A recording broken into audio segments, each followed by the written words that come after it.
Welcome to the Talking Michigan Transportation Podcast. I'm Jeff Cranston.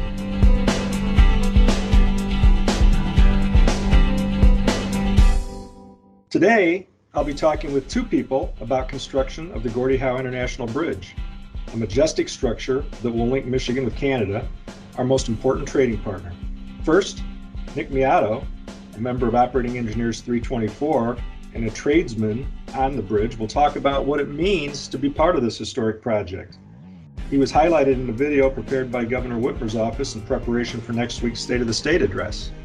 After that, we'll hear from Andy Doctoroff, who is the governor's point person on the bridge, overseeing all kinds of things related to the contract work and the partnership with Canada that's bringing this project to fruition. But first, Nick, thank you for taking time to do this. Glad to be here.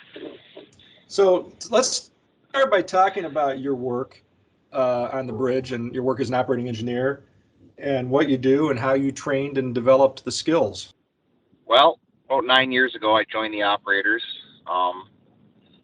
and throughout time, both experience in the field and time at our training center in Howell, I got my crane certifications for large, small hydraulic cranes. I have a CDL, and then just through various dirt equipment training programs, I learned to run excavators, dozers, payloaders, skid steers, things like that. So Nick, what was the training to get to that point? I mean, you don't just walk off the street and start operating that kind of equipment. Can you talk about the process of learning those skills? Well, at our training center, we have all types of classes that we can sign up in the classroom type classes. We have programs based around OSHA programs, like a 10-hour OSHA and a 30-hour OSHA, and then we also have in the field, for all aspects of the work. I mean, grading classes with the GPS dozer. They start right at the basic level, from like basic dozer, advanced dozer, GPS dozer, and the same thing with the excavators. The cranes are a pretty in-depth program that we have there, but it starts with our basic crane class, and then we go into crane 1, 2, the advanced crane classes, crane rigging, and then we go through the national certification process also at our training center. For me, I walked in as a journeyman. You can come as an apprentice, and then you take X amount of classes every winter as a journeyman. I was able, just in my time off in the winters, to sign up for classes as I needed them. I'm going to advance my skills. Yeah, no, is it something that interested you before, or were you kind of surprised as you got into it? I worked I was a truck driver. I drove gravel trains. And so I was around all aspects of this work and that. We did salt for MDOT and asphalt and all those things, and I always saw the equipment. And actually, I got in the operators, and I drove truck a little bit. And as I saw, man, I really want to get in that equipment, I just started taking the classes and getting the field experience it took to get to where I am now. Excellent. So, talk about your work specifically on the Gordie Howe and the things that you said on that video, which was just a very authentic, sincere testimonial to the importance of the project and the vitality and what it means to commerce and to both the state of Michigan and to Canada. I came down here. The project had been going for maybe a year, a little over a year. I got down here December 8th of 20, and I hired as an operator. I was running dirt equipment and cranes, and then throughout my time here, I wound up becoming a general foreman, which is a foreman over many aspects of the project. But I have a lot to do with like the crane moves and the trucking, the on-site trucking, and I'm pretty well involved in everything from the office to the field now. It's a huge project. I guess it's hard to try to touch on all of it. You know what I mean? From the U.S. bridge and the main span going across, then the point of entry, and then we've got the 75 interchange. It's a big, lot of moving parts project. Yeah, absolutely. Well, you kind of, in that video that you talk about the satisfaction, and obviously you and your coworkers take a lot of pride in what you're doing there. But can you talk about what this one means, especially compared to other things you've worked on? I think that's the coolest thing about being a tradesman or an operator is, you get to look back for generations at the things that you touched and the things that you built. And, sometimes it's stuff you don't see, but on this one, it'll be here, for generations. I mean, I think this bridge has like 150-year life expectancy. And so, I mean, generations will see the main bridge and the flyovers going onto the highway and then the buildings and the POE. And you'll always know that you built that. I mean, and everybody else will know that they built that. I mean, it's an extra reward on top of the good living that you make doing these things. Yeah, I mean, you've left your thumbprint on the skyline of Detroit. Yeah, well, it's going to be the tallest. It's going to be the tallest structure in Detroit when it's done. Right. You're talking about towers that soar above the Rensen. Right. That's right. pretty tall. Yeah. So you talk a little bit too about the good jobs of the future and what this helps fuel in terms of economic development, and you talked about what state government is doing with the infrastructure money and how you're excited about the prospects for more work, other bridges obviously, and other road work. Can you expand on that a little? Well, I just think that in Michigan, we were such an industrial state, and we still are, but we want to bring those businesses back. And one thing that I think that this is going to do is it's going to attract, a business doesn't want to come to Michigan and have bad roads, bad bridges, have a trouble getting their things into our state. So I see that, that this money is going to help that a lot. And I see it bringing more jobs to Michigan than just the jobs it's going to create for construction. Obviously, it's going to create a lot of good jobs for construction, you know what I mean? And obviously, tradesmen and tradeswomen make good money. So they, of course, go out and they spend that money, and that money outreaches, a long way into the economy, more than just us out here working. I don't see any negative in infrastructure spending. It's all positive in my eyes. Yeah, well said. Just in Michigan, what's related to international travel and our most important trading partner, which is Canada, in West Michigan alone, because of various agricultural products and furniture and other things, it's 1 in 7 jobs are tied to international trade. And those numbers are similar in other parts of the state. So I don't think you can overstate what you're saying, that the direct jobs right now that are created for the actual construction are one thing, but it's going to keep paying dividends in the future. So I think there's going to be more work. And with this Gordie Howe, back when I drove truck before I was in the operators, I went into Canada a lot. And, those trucking companies, they work by the load. And when you sit at an international crossing, and if I'm not mistaken, I think this is the busiest border crossing in North America right here in Detroit. This new bridge will speed that up, and that will open up a lot of commerce right there. You know what I mean? So that's one thing too that I didn't touch on. By having an extra border crossing, we'll have the tunnel, the Ambassador, and the Gordie Howe then. Well, yeah, freeway to freeway connection without a bunch of traffic lights on the Windsor side. That's huge for just-in-time delivery. Right, yeah. So no, I think you covered what I was hoping to talk about. I kind of wanted to put another spotlight on the video and capture the excitement that you expressed. I think it was just very, you came off as very sincere and very authentic, and it's helpful to the project. Yeah, when you get out and do this stuff, you just know it's for you. It just gets into your blood, and and you just want to be here every day. It's like you never actually go to work because you're happy to be there every day. That's what they say, right? Enjoy what you do. Yeah. And never work a day in your life. Well, and plus being an operator, I mean, the benefits are great. The wage is good. It's everything a guy like me could ask for. Yeah. Well, that's great. Well, thank you, Nick. Good luck with the future of this thing. We hope to see it opening up, the end of 2024. That's still the target, and we can't wait for that day. Good luck on the project. It was nice talking to you. Thank you. Stick around. There's more to come right after this short message.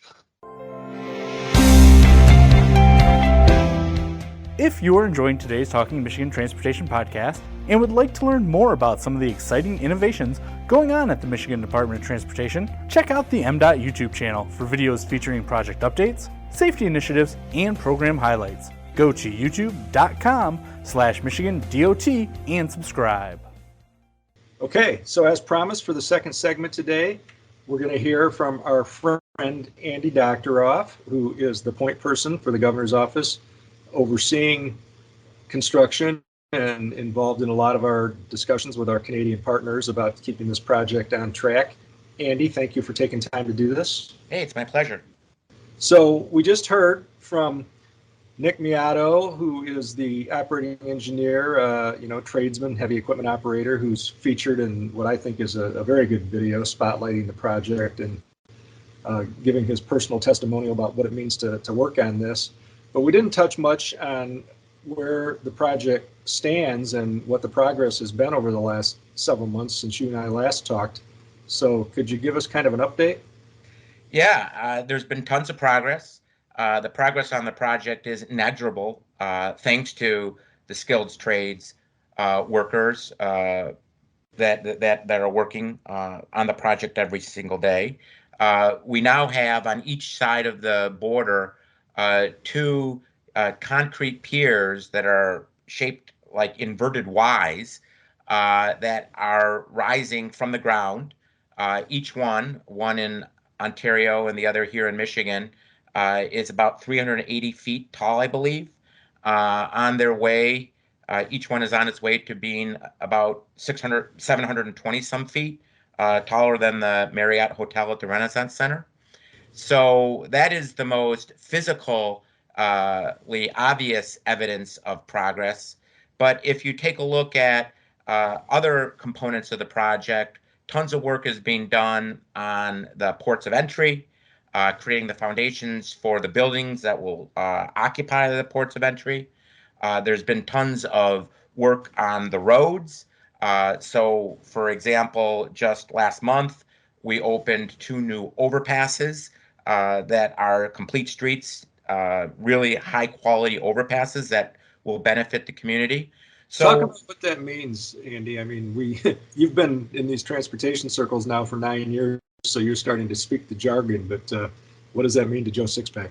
It basically means that if you want to walk across an overpass, bike across the overpass, it's wide enough and constructed that will accommodate, all of those modes of travel or transportation, and that's what complete streets are. And it's, something that basically, it's almost like a philosophy that streets are not just for automobiles; they're for everybody. And the project, in terms of what's being built now and what will be built, certainly buys into that philosophy. Yeah, you mean in that the bridge itself is going to accommodate non-motorized users? Yeah, as a former marathoner myself, I regularly ran across the Ambassador Bridge, and the view of the Detroit skyline that was just available to participants in that race, unless you were actually traveling in a car, was breathtaking. And the fact that bikers from both countries and pedestrians can any day, at any time, cross that bridge, and then, at sunrise and sunset, see these incredible vistas and, landscapes. I personally believe it's going to be a, tourist attraction in earnest. That's going to attract a lot of people. Yeah, that's with a passport and post-pandemic. Yes, of course. But you're right; it will be beautiful. That's a really cool aspect of this, and I would argue probably underappreciated. There's been some media focusing on the multimodal aspects of it, but hopefully as we get close to opening, there'll be more. Yeah, it's kind of been a niche subject so far because bikers care about it because they want to go from point A in one country to point B in another country. But just the day-to-day access of that view, I don't think it has settled in the consciousness of the public yet. Well, so what else do we need to know? I mean, you can see, we had a group of lawmakers down there. I don't know, it's been a couple of months now, I guess. Actually, maybe 6 weeks. And they were impressed. They got to see the construction, got to see the visual, tangible things going on. But what's your takeaway when you're down there and you actually, get out from behind your desk and get to see the work? Well, on a personal level, it's the most rewarding thing that you can experience, seeing the fruition of so many years of work and commitment, not just by myself, but by the incredible teams with which we work. It's real. It is a very busy construction site. We went up probably about 320 feet and just saw it being done. So it's gone from being, which for so long, something abstract to something extremely concrete right now. And that's very satisfying. And what's also very satisfying is that as the project continues, it can go in, one of two directions. People can have their interests that are misaligned, and communications and relationships begin to fray, or it can go in the other direction where interests continue to be aligned and relationships grow stronger and stronger.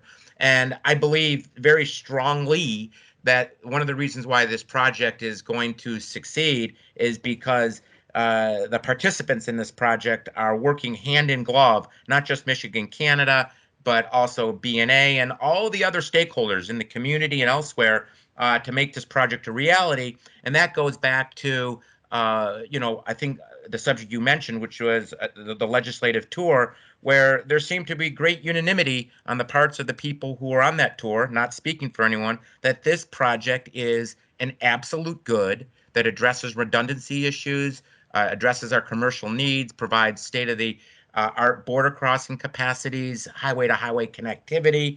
And, it's awesome that this is coming to this area in the, relatively near-term future. And we're going to have the opportunity to use this as a catalyst for all sorts of economic growth. And as this becomes a reality, which it is every day more and more, I think there's going to be more and more alignment and people being grateful that this project is happening. I think one of the things that really impressed those lawmakers, and we had lawmakers from all over the state, they weren't just, Southeast Michigan delegation. What we're hearing some of the details about the community benefits and about the environmental work that's been done, not just mitigation, but the environmental benefits that will pay dividends later. All those things, the work with the community groups and the engagement and the ongoing, constant willingness to be transparent and talk to everybody, answer all their questions. Can you talk about that a little? Well, it's my belief that one of the reasons why this project is so successful is because it has a true civic conscience. And, no one's trying to take any shortcuts when it comes to doing things that, may save a few dollars, but be harmful to the public. Every single thing we do is always filtered through or looked at through the prism of community benefit. How are we impacting them? How can we mitigate any kind of harmful impact to the extent they exist? And how can we relocate people, which is all done now in the most humane way? And all of what you're talking about reflects, I think, the ethos of this project, which is a really important lesson for people to learn, because infrastructure projects don't exist in a vacuum. They're part of a political ecosystem. The public, matters in terms of, making things easier or less easy to get done. But it also allows all of us working on the project to feel good that we are serving not just economic interests, not just commercial interests, but also civic interests. And I think the project, with great thanks to WDBA, has the Windsor-Detroit Bridge Authority done an amazing job with, us, with everyone being sensitive to those needs and concerns.